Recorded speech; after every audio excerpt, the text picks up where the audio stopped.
計唔計，你傾偈你可以停，因為一啲人需要你自己啲嘢。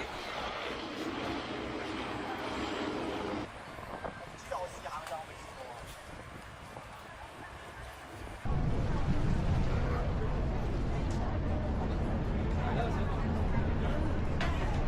選呢4個嗰陣時，我哋會考慮到唔同嘅粉絲團啦。譬如我哋上年喺香港做哆啦 A 夢，跟住去咗亞洲差唔多10個城市，咁我哋覺得佢喺即係叫做東南亞嘅影響力係大嘅。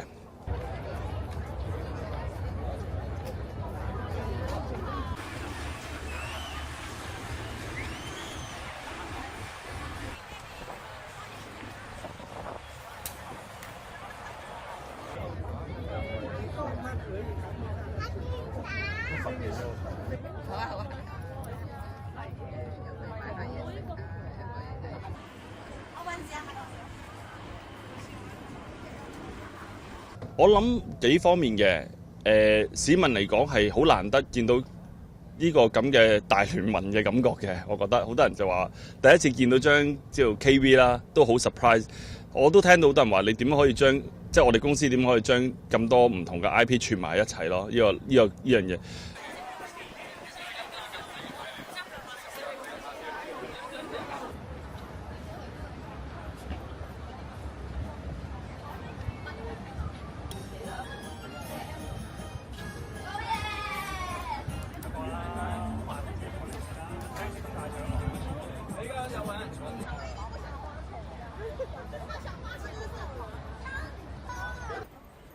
唔係我應該喺佢隔離。有幾難啫？我打開 IG，大家去邊我去邊。有哆啦 A 夢啦，有呢個滑嘟嘟啦，麥當勞嘅代表啦，亦都有芝麻街嘅代表啦，咁亦都有呢個辣 Boo 喺度嘅。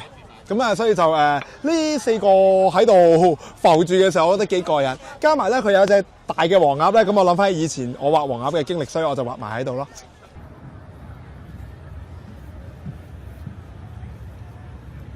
而家最 hit 係辣 Boo， 但係我見認真最多香港人影嘅都仲係哆啦 A 夢，係啦，嗰個哆啦 A 夢個 IP 係比較吸引到唔同年齡層咯，同埋我見到係家庭客多好多今次。